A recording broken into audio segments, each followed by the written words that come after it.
Welcome everyone to episode 9 of this Facebook Live series where Dr. Steele and Newton will be discussing the topic for which they are both experts in, culturally adapted CBT. So I'll get us started by introducing myself. My name is Tatyana Smith, and I'm going to be the moderator for our conversation this evening. I am a counseling psychology doctoral student at Western Michigan University and a therapist in the Counseling Center at WMU Syndicuse Health Center.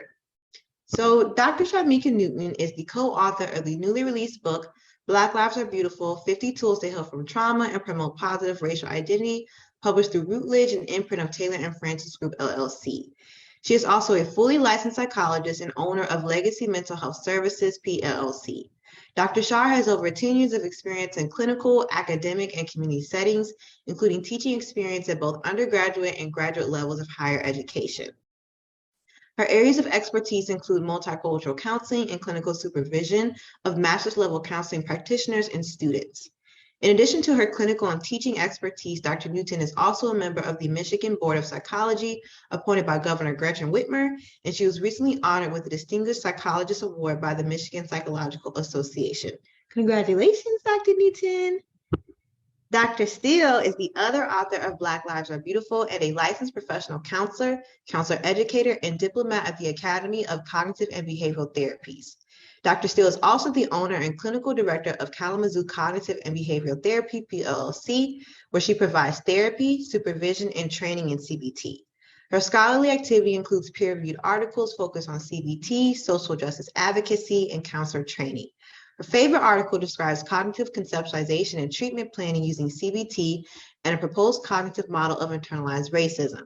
Her webinar discussing the proposed cognitive model of internalized racism is one of the American Counseling Association's best-selling products and was featured by the organization as part of its 2022 BIPOC Awareness Month programming. So congratulations to you too, Dr. Steele.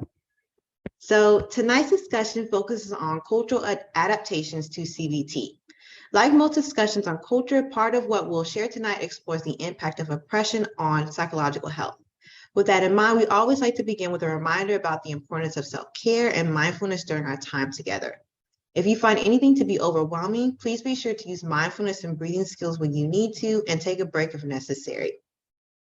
If you are an ally or someone learning about the impact of internalized oppression, work toward maintaining a non-judgmental stance, recognize any defensiveness you may be experiencing, and listen with the intention of understanding.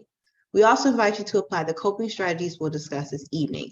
So with that said, keep in mind that our conversation tonight is not a substitute for mental health or medical advice, and you should seek appropriate help where needed. Now we're going to get started. So my first question that I have for you this evening is, what is CBT and what are limitations when applied to the people of the global majority?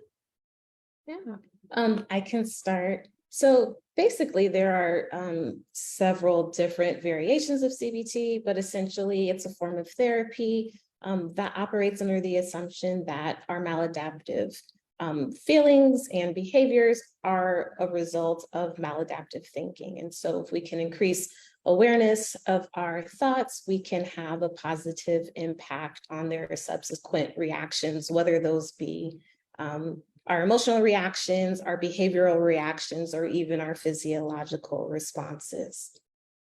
And so, like historically, CBT has been criticized for the Eurocentric worldview in which it was derived, which brings with it a primarily individualistic set of value propositions, which therefore limit the intentional inclusion of sociocultural factors into how a client thinks and what their experiences are.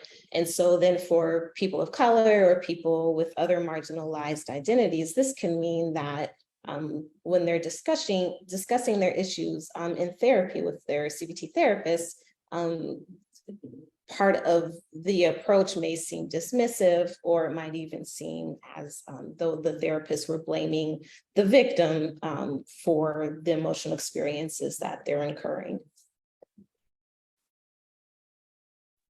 Yeah, and I would just add that sometimes with CBT, the goal is to reframe people's lived experience, but that reframing of it could lead to cultural ruptures, because if someone has experienced like oppression or discrimination or racism, that's their lived experience. And we don't want to reframe or devalue or minimize what the client has experienced.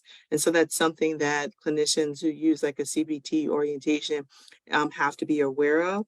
And then also, just another piece of it, a challenge is that a lot of times CBT is about changing like the individual's behavior, and it may not always look at like changing a system like systemic racism and oppression that occurs, which requires thus for us, if we're going to use this perspective with BPOP populations, to take into account that we can change the individual, but also there may need to be that advocacy for changing structures and systematic oppression.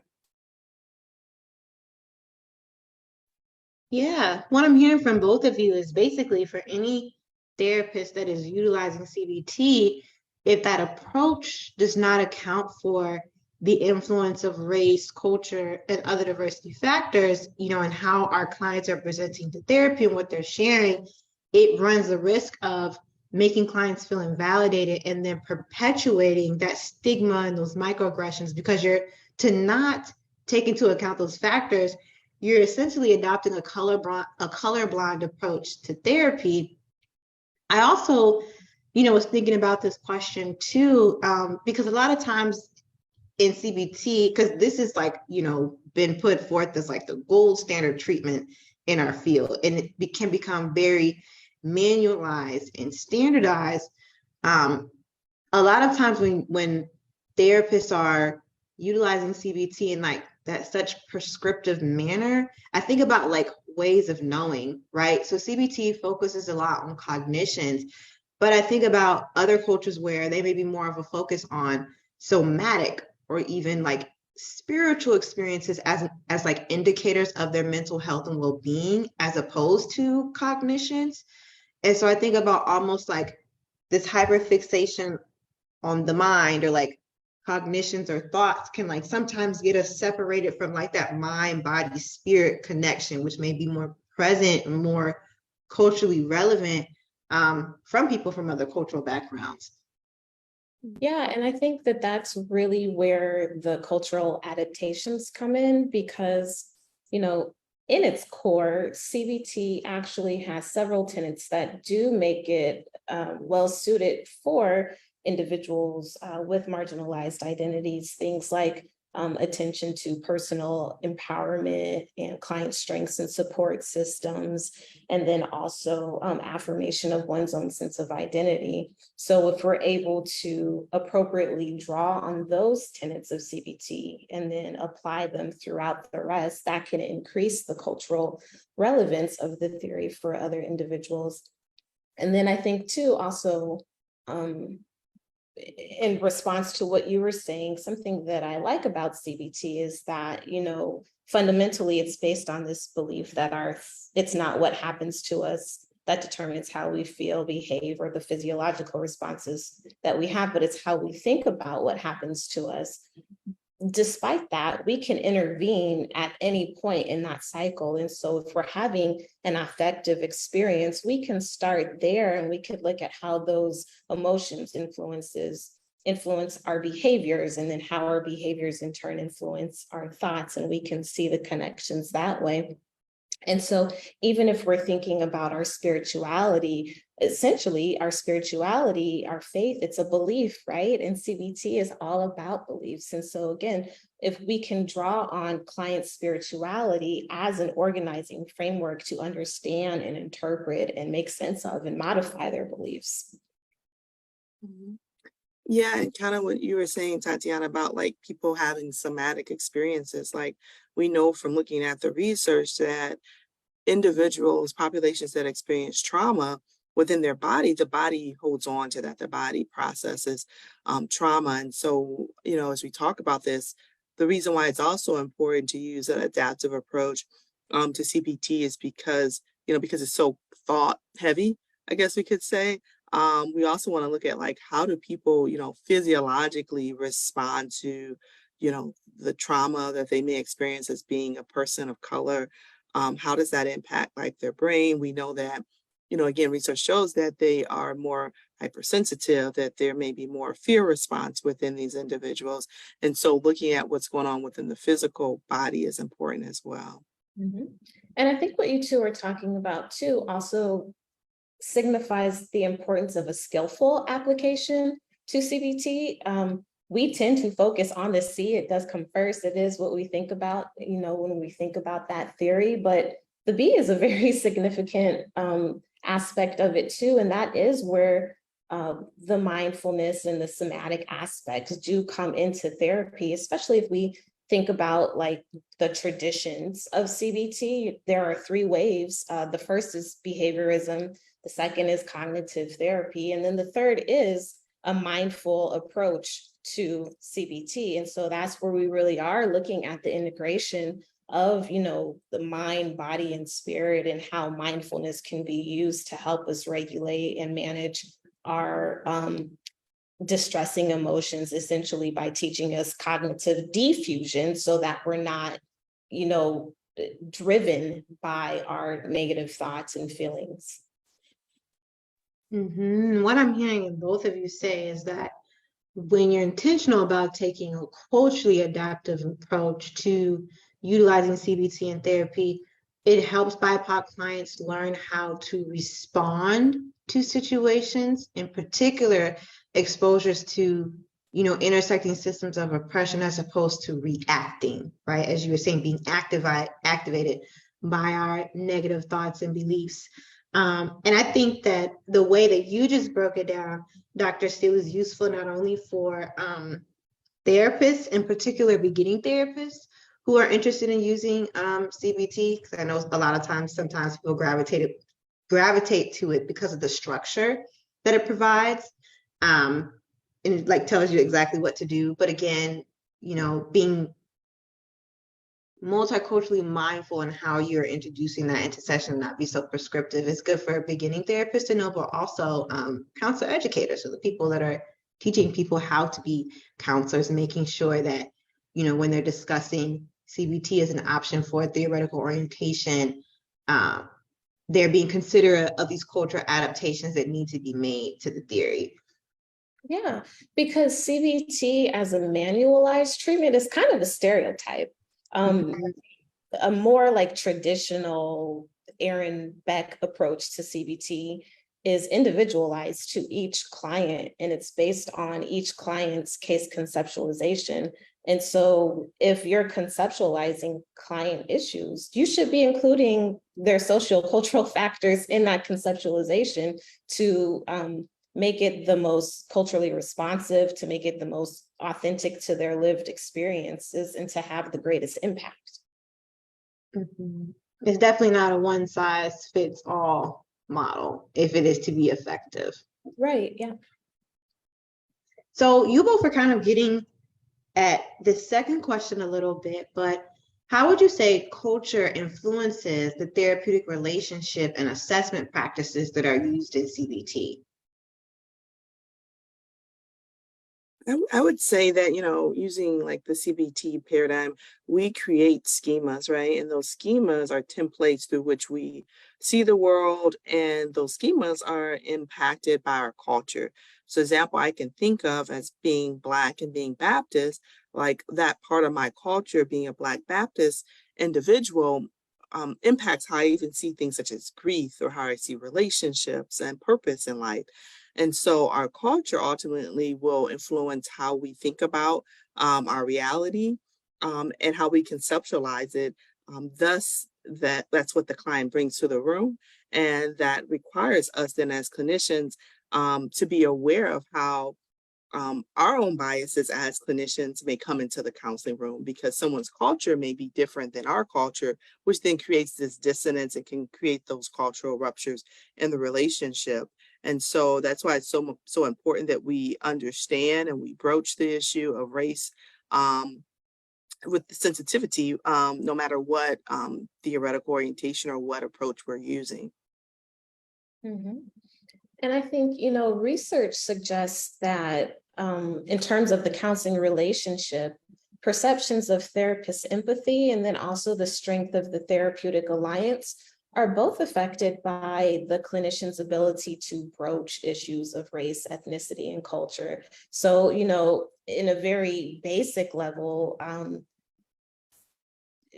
race culture affects the counseling relationship in itself in terms of the dynamics between the client and the therapist and the therapeutic bond or alliance. And then more specifically, in terms of assessment, we know that culture can also have an impact on, the therapeutic process broadly, assessment, but then also case conceptualization and treatment planning in terms of unconscious bias, which are influenced by the cultural stereotypes that we are exposed to. And so then based on those stereotypes and when our biases are elicited during sessions, it can influence how we respond to clients. It can influence how we perceive client behavior, and it can influence how we understand and interpret their symptomatology.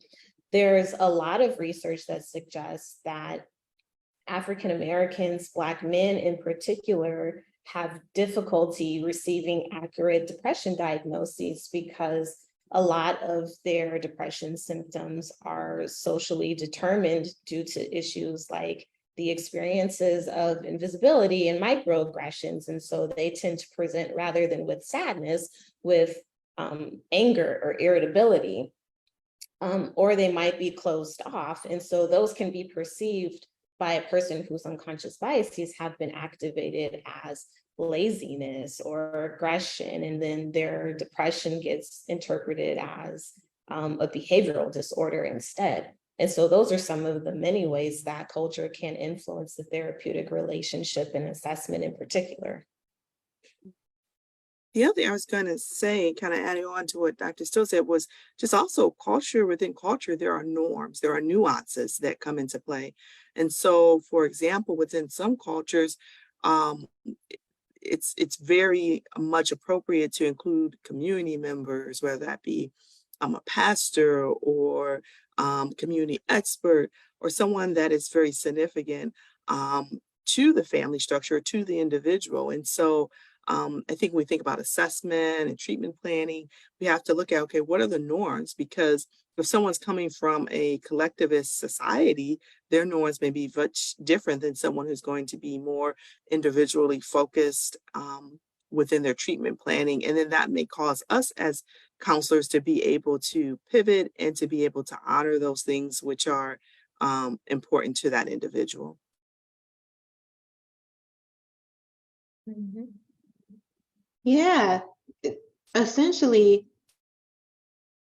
the implicit biases that we may hold as therapists or cultural stereotypes we may have internalized, it influences what we see and hear in our clients' stories. And that speaks to what you were talking about, Dr. Steele, of like, how do we engage in case conceptualization and assessment? And unfortunately, how we can sometimes fall into the pattern of pathologizing what are normative responses to BIPOC communities experiencing and internalizing oppression, as well as to what you were saying, Dr. Nugent, like then how do we engage in treatment planning if we are approaching it from a Eurocentric, very individualistic lens, as opposed to trying to incorporate more culturally relevant healing practices. And I really appreciate Dr. Steele, you bringing up the importance of like how therapists may understand and approach treatment planning concerning Black men with depression. It also makes me think about implicit biases that therapists may hold about Black women, right? If you are coming to the therapy room with the belief that Black women are these supernatural, superwoman beings, you may not pick up on the fact that the fatigue that she's experiencing by carrying the strong Black woman schema and that stereotype is a manifestation of her depression. And I think that speaks to like more largely how it's important to like take that cultural lens in assessment and treatment planning so that you don't miss these cultural nuances, as Dr. Newton was saying. Yeah, and I think, specifically as it relates to unconscious bias, it's what you're talking about is a good reminder that these biases can be negative or positive. So, like the angry Black man, that's obviously a negative stereotype, but the strong Black woman is generally positive, but it can have negative consequences on the therapeutic relationship because the woman might feel misunderstood or invalidated in what she's trying to communicate because we're perceiving her discussion of her experience as strength when she's trying to communicate that she's exhausted or that she's overwhelmed, that she's worn out. And so I really like what you're saying because it emphasizes this idea that it emphasizes a basic aspect of multicultural counseling competence, which is cultural knowledge, right? So as clinicians, we have to have cultural knowledge of the populations that we're working with. And so for African Americans, part of understanding like the gendered racial experiences of this group is understanding phenomena like the strong Black woman schema, or even John Henryism, and how even though those things can be drawn on as a source of resilience, they also have negative psychological impacts that go along with them.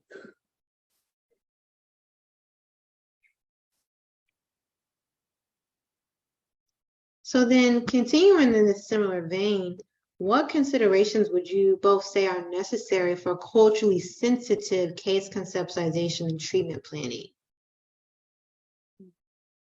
I think we have to understand the role of internalized racism and oppression. So as we're, if you're using a culturally adaptive form of CBT, we have to understand like how internalized racism, how we may begin to endorse those beliefs as people of color of not being good enough, or even images or messages about beauty. So we have to look at the impact of racism and how those messages may impact the individual. And how this may how some of our behavior becomes a way of us surviving. That some of the behavior we learn is survival, like code switching, that maybe in order to fit in, if we feel like we have to fit in or feel like we have to be accepted. So we have to be careful as to how we navigate those thoughts, those schemas that we have about ourselves. Because like, for example, in some instances, it may not be safe for a person of color to challenge a microaggression because they may lose their job, or they may be even physically threatened or harmed by a person. So I think the other part of it is we have to be careful about how we encourage individuals to think about their thoughts, and are some behaviors survival mode, and also what purpose does that behavior serve for BIPOC individuals? Mm-hmm. And for me, I think going along with what Dr. Newton talked about, the primary cultural adaptation that's needed for case conceptualization in CBT is the inclusion of societal factors in how we're understanding the development and maintenance of client problems. Traditionally in CBT, there's a longitudinal view of cognitions and behaviors that says individuals have typically childhood experiences, and these childhood experiences lead to core beliefs, maybe something like I'm incompetent. And then based on that belief, the individual develops rules to help circumvent that belief from being enacted in their lives. So if they believe they're incompetent, maybe they might have a rule that if I try to do something on my own, I'll fail, but if I can rely on others, I'll be okay. And then to live out that rule, they'll develop certain compensatory strategies, like always double check, always ask someone else, etc. And so I don't think that model is inapplicable to people of color, but I think it excludes a very significant piece, which is the experience of a racialized society on how someone thinks about themselves and the experiences that they have throughout life that influence how they see themselves, how they see the world, how they see the future. And so when we're doing CBT with clients, it's so important that we are intentional in exploring those societal influences. One, to have a fuller understanding of the client's worldview and the schema that are affecting their more everyday cognitions, but also going back to that therapeutic relationship piece in terms of strengthening the perception of empathy and bond that the client is able to have with you as they experience your full understanding and validation of their experiences and their concerns. Most definitely. And I think also another thing we have to consider when we think about culturally adaptive approaches is the stigma overall, how stigma plays into the acceptance of mental illness for certain groups, and the willingness to even seek help can be a huge barrier. And so when clients do come in, that may be a huge step for them. They coming into our office, and we may have to gradually build that, like Dr. Steele was saying, build that rapport up with them. I've noticed that a lot where clients will come in for mental health treatment, but maybe they also need psychiatric, like medication management, and they're not crazy. So they're not taking no medication, right? And so sometimes we have to respect and understand that resistance and work towards building up the relationship so that we can break down some of the stigma. So I think that's something else we have to consider when we work with individuals. Yeah, to the piece of what you were just speaking to, Dr. Newton, like demystifying like mental health and the process of therapy is really important. And just like some other, I guess, like, I guess, values to take into having culturally sensitive case conceptualization and treatment planning. Like I think about the importance of practicing cultural humility, right? So as you are engaging in that process as a therapist, always keeping at the forefront of your mind, the client is the expert of their lived experiences. And although you have this framework in mind, that's kind of like helping you sift through and to make sense of, what clients are sharing with you, like keeping that in mind, I think that ties into like multicultural mindfulness. So we're never trying to be prescriptive in our utilization of CBT or stereotyping in that way of like putting people into boxes they're already dealing with that on a daily experience. You also don't need to experience that in therapy because you as a therapist are just trying to make sense of like, what's going on. But also I think maintaining like a stance of curiosity as well, like continuously thinking critically about what does this mean for this client, like through their lens, their worldview, as opposed to like imposing my own understanding. I think you're absolutely right. In terms of cultural humility, the importance of that in terms of viewing the client as the expert and being curious, seeking to understand the world through their lens.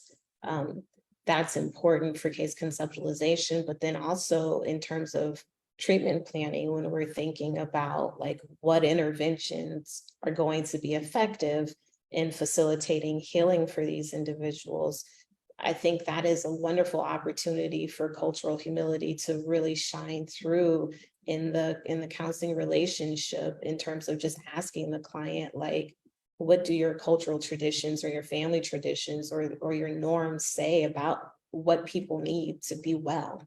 Like, do you need to connect with your ancestors? Do you need to pray? Do you need to spend more time in nature? Like, what is supposed to facilitate healing from your worldview? And I think that's important also to look at normalizing like what people are going through using like icons within their community, right? Because for example, Taraji P. Henson, she has started a whole foundation, and I think she has a podcast around mental health and is doing some work at historically Black colleges. And so another thing we can do as we think about, culturally adaptive work is including like cultural icons that are making it okay to speak out about mental health and making it okay to seek out help. I think that a lot of that, doing that can help demystify, break down the stigma around coming in and allow for some of these adaptive approaches to be used with clients and for them to be more receptive. You know, something that just came up for me, Dr. Newton, when you said that, I think though we might also be considerate of like where our clients are in terms of like their racial identity development. Like how much do they even identify with their Blackness, and like how salient is that for them to where using an icon, for example, like Taraji P. Henson, like would resonate with them or not. But that also is again like goes back to like the culturally adaptive piece of CBT, like just continuously thinking about that. And I wanted to circle back to something that you said too, because I think that like this cannot be reiterated enough. And I heard other scholars think about this when they thought about like how can we bridge like frameworks like liberation psychology with CBT. What you were talking about, Dr. Newton, of like it's important to understand clients' values and their safety.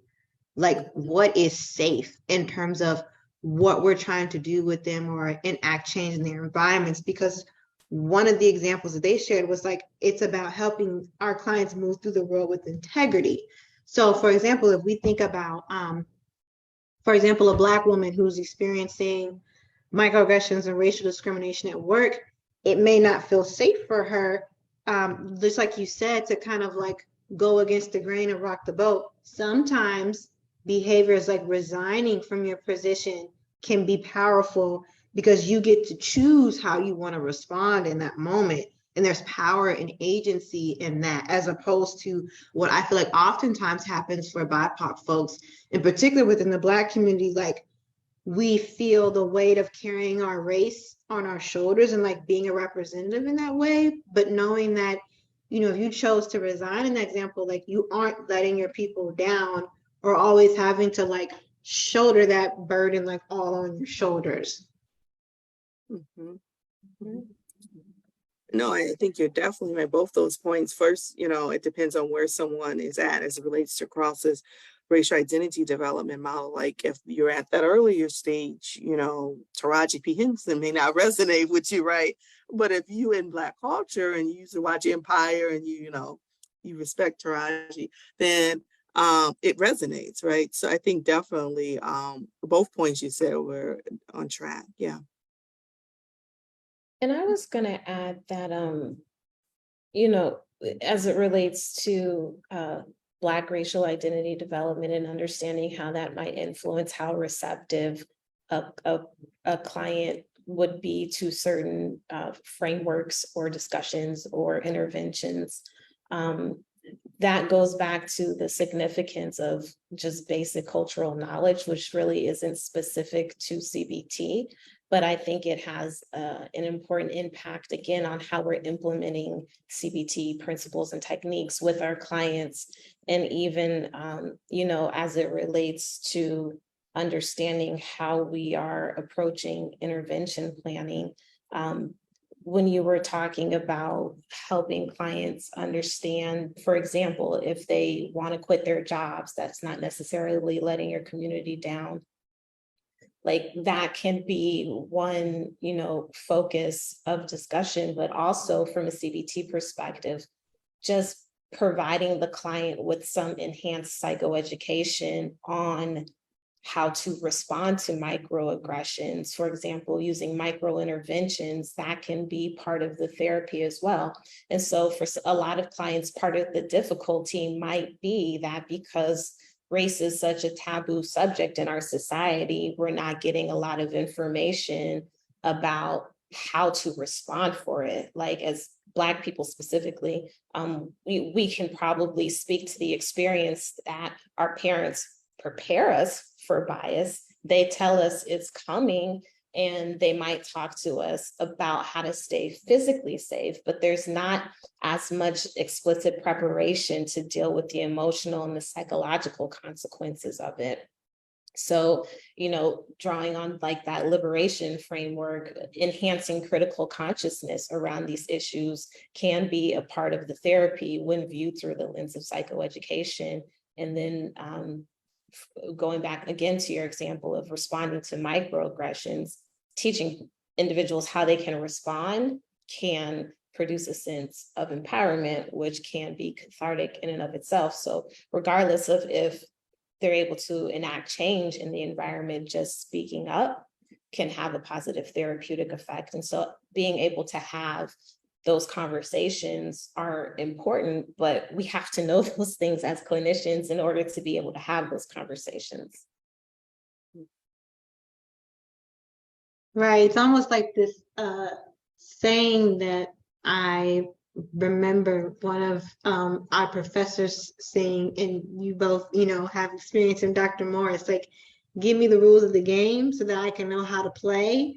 And I feel like that speaks to what you were just talking about, Dr. Steele. Like when we use psychoeducation as a component of CBT to arm our clients with knowledge, like they feel like they have more control and can operate in these situations with integrity. Like I can move through these spaces in a way that feels good and authentic to me because now I have a different level of awareness and understanding of like what is actually going on. So then you don't have the internalization of thoughts of like, I'm crazy or am I tripping, or is what I'm seeing really what I'm seeing, because like for yourself, you know exactly what's going on and how you want to choose to respond.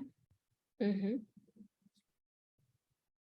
So as a final question, in line with like thinking about frameworks like liberation psychology and others, what are some examples of ways culturally derived healing practices and liberation frameworks may be used to enhance CBT?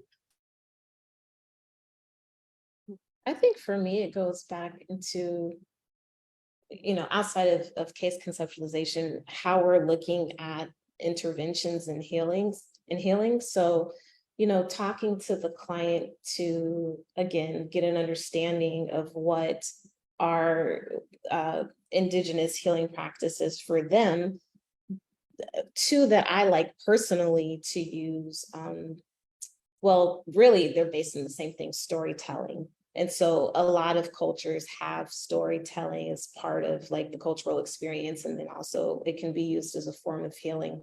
So I like to use storytelling exercises to help my clients process their emotions, but then also to discover any type of negative or maladaptive cognitions that might be influencing their psychological distress. So then that they can also use storytelling to like tell themselves a new story and counter or modify those negative cognitions.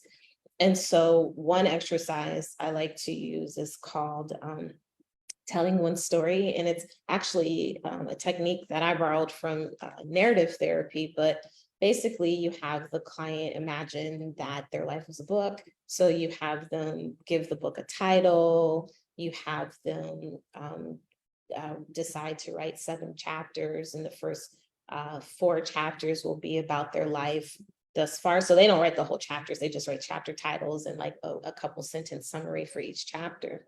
And so through that experience of storytelling, they're able to dissect what they've written and uncover themes and what those themes might be saying about how they view themselves or the world or how they're thinking about these things. And then from there, they get to tell a new story, by imagining what the future chapters will look like. So they give titles to those chapters and summaries. And so, it's generally good in terms of being able to, again, dissect and modify an individual's core beliefs. But I think it's also particularly powerful for individuals in telling themselves like counter hegemonic stories. And so going back to what Dr. Newton was talking about in terms of internalized racism, if they have like all of these negative cultural scripts that they've internalized about being Black or any other kind of marginalized identity, they can articulate those, and then they can develop a new way of thinking about themselves that they can, continue to affirm and check in with as they, continue on their journey forward. One of the culturally adaptive strategies I like to use is a modified genogram. And it's not used in the typical way that one would use a genogram, but you would have the person go back and, you know, depict as far as they could go, like generations, if that's just their great-great-grandmother, and then have them identify messages either that they were told by this individual or that they heard because the person may be deceased, messages that got passed down through the generations. And you can help them identify like what are those healthy messages that you can hold on that really resonate with you. And then what were messages that were given directly or indirectly that you may want to change or that may be unhealthy for you at this point in time in life. And so I like doing the genogram because it also allows people who have many times had their heritage and their family stripped of them because of things like slavery, to create a nice diagram of what they can hold on to and a way to honor those people.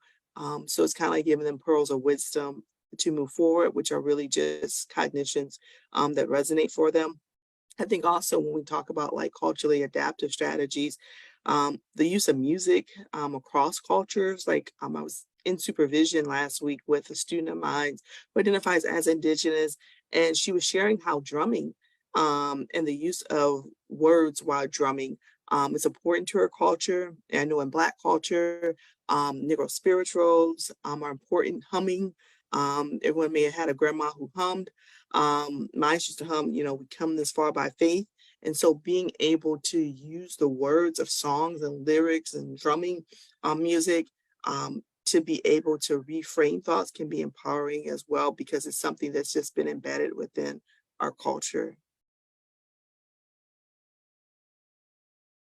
So in the audience, Holly had a question, and she said, what if the healing practices in the family were harmful and perpetuating internalized racism, like the idea of you don't know what hard work is, i.e. just work harder? So how do we respond to that with clients? I think that's a very good question. So I appreciate Holly for putting that in the chat. I think, you know, what you're hitting on a little bit is like intergenerational trauma, things that get passed down, like those unhealthy messages.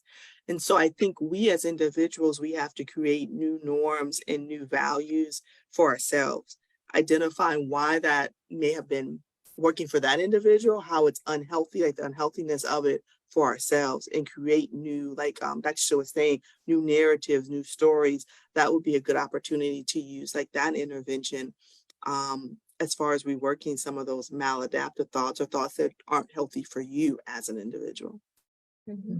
And one of the things that I like about CBT is how explanatory it is. And so from a CBT perspective, something like working hard isn't a healing practice, but it's a compensatory strategy. So it's one of those things that we're doing to follow that rule that we have to help us circumvent our core belief. And so like in the Black community, we have this way of compensating called working twice as hard, right? And the idea is that we have to work twice as hard to get half as far.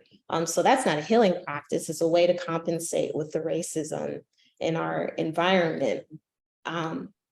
The problem with that is that it can lead to exhaustion, it can lead to depression, it could lead to isolation, it could, you know, lead to any other number of factors that would have a depressing effect on one's mood or create anxiety. And so I think part of what makes CBT a good use of theory with people who experience marginalization is it gives them a more accurate way to understand and interpret their behaviors and their attitudes and their feelings. And so I think at a very basic level, the way that I would handle that is to help the client to understand that as their compensatory strategy, and then using my cultural knowledge and understanding of research, helping them to understand that there's actually a name for that and it's common in this community, and this is the psychological effect of that. I think too, it's also helpful to like, because all of what we're talking about, right, is building our clients like critical consciousness. So a lot of times too, I like to help my clients think about the fact of like it's compensatory strategy, but also like survival strategy, right? And our forefathers and foremothers were doing this because they didn't have access or couldn't fathom that they had access to other ways of being, right? Other than their worth being tied to their labor and how much, output they produce, because that was a function of existing within, a system of white supremacy and racism. So having more compassion in that I don't have to operate in that way, be in that way, show up in that way. I have access to more healing practices, healthy coping skills that work for me. And I think too, to go back to the example that you used, Dr. Newton, because I like working with genograms too. I think they're helpful not only for like helping clients to understand like their lived experiences and family background, but the therapist as well, because you learn so much about your client and like their history from walking through like the family tree in that way.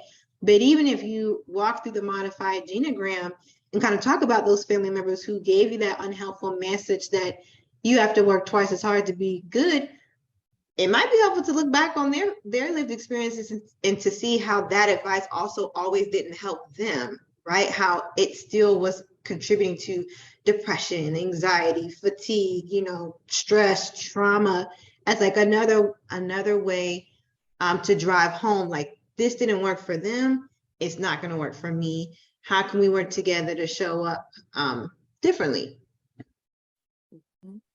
And I mean, I think what we're talking about kind of speaks to the complexity of these issues, because it actually does work a little bit, right? So it can be difficult to have these conversations without really being able to help the client understand how to contextualize it, what the impact is, and to provide an alternative. Typically, like in my experience with individuals with racial trauma, I've learned that it's more effective to replace, if I'm taking away something that's active, I need to replace it with something that's active. So if working twice as hard gives you a sense of control, I need to replace it with something that's also going to give you a sense of control. Like, we can't replace it with breathing or mindfulness or there has to be some equity there. And so I think just being able to be real and have those conversations with clients about like, okay, you can use this to a certain extent, but these are potential consequences. So what cues can you notice in your thinking or in your emotions and your behaviors in your body to let you know that it's become like rigid or overly applied, and what can you do instead?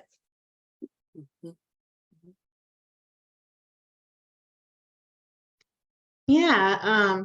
So as we end, I like what you were saying too, not Newton, Dr. Steele, about thinking about culturally derived healing practices, those that are indigenous to our clients, but also ones that have been useful to us that we may be able to share to them and they might find helpful. So I was thinking about this from like a change aspect of like changing unhelpful or like negative thoughts, feelings, and behaviors. So like for thoughts, using things like prayer, scripture, spirituality, positive affirmations. Dr. Newton already mentioned music lyrics. For feelings, I think about journaling, poetry, spoken words, singing, humming, art as a way to like express those in a healthy way. And in terms of behaviors, meditating, dancing, the clothes that I decide to wear, spending time in nature, spending time in my community, using the grounding exercise that you both wrote about in your book, which is another reason why y'all need to cop it, where you use things that are indicative to your culture to help ground you in terms of your five senses. Yeah, you're right. I really like what you're saying in terms of having the individual approach healing in a way that makes sense for them culturally. And what I really like about what you're saying is that if like negative ways of coping can be transmitted across generations. Healing can also be transmitted across generations. But, and even Enid in the comments said something similar to this. She says that it's also interesting when you think about the fact that many of these messages were transmitted by observation and example rather than through dialogue and conversation. We may not even realize how much we have internalized and how it was impacting us. And so, to your point of critical consciousness, providing an impetus or like giving individuals permission to change, but then as a community, engaging in these healing practices and being open about them and articulating what they are can also have a positive effect on us as a group. And I think that's very important. I just wanted to add in that as we work to resist oppression, as we work collectively, I think there's a healing that comes from that as well. So if that's you're in the community and you're serving others, you're giving of yourself and your time, I feel like that produces healing as well, for the individual, but then also for the collective as we look at it. And so I think that connects, back to liberation psychology, and that, we get free and then we're able to free other people. And so it may start internally, but I feel like it trickles down into our actions and our collective healing, which is, I think, very important for individual. And that collectivism piece too. I know we've named liberation psychology as a framework, as a specific strategy, but also the psychological framework of radical healing, which incorporates things like African and Black psychology and liberation psychology, intersectionality, ethnopolitical psychology. It talks about all those things. So building critical consciousness, how can we have strength of resistance? How can we have collectivism? How can we focus on the cultural knowledge and authenticity of our clients? How can we help them envision a better future, liberate a future, envision new possibilities? And I really love just the concept of radical healing, right? Because we're moving from a space of surviving to thriving. Like that's what I always come back to in my work with BIPOC clients, in particular Black clients. Like, how can we get out of the rut of just going through the emotions of life and feeling like stuff is just always happening to us, to getting into a space of we're thriving. I'm able to move, through spaces and through the world, with integrity and like fostering like that empowerment. Yeah. Were there any more questions or comments in the chat, Dr. Steele? I think we got them all. Okay, yeah.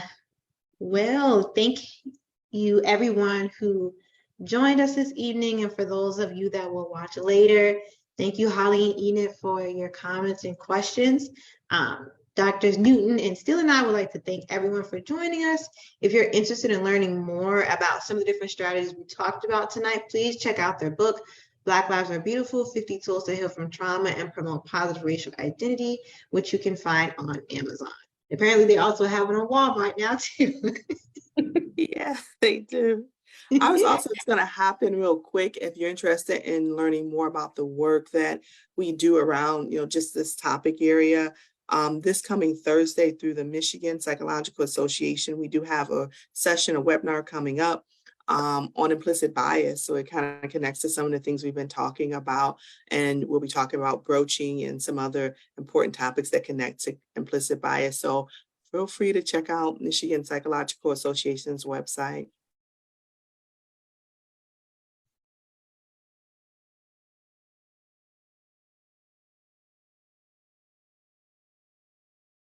Okay. And so I think those are all of the comments. And again, I just want to thank everyone for being here tonight, and we will see you again next month. Take care.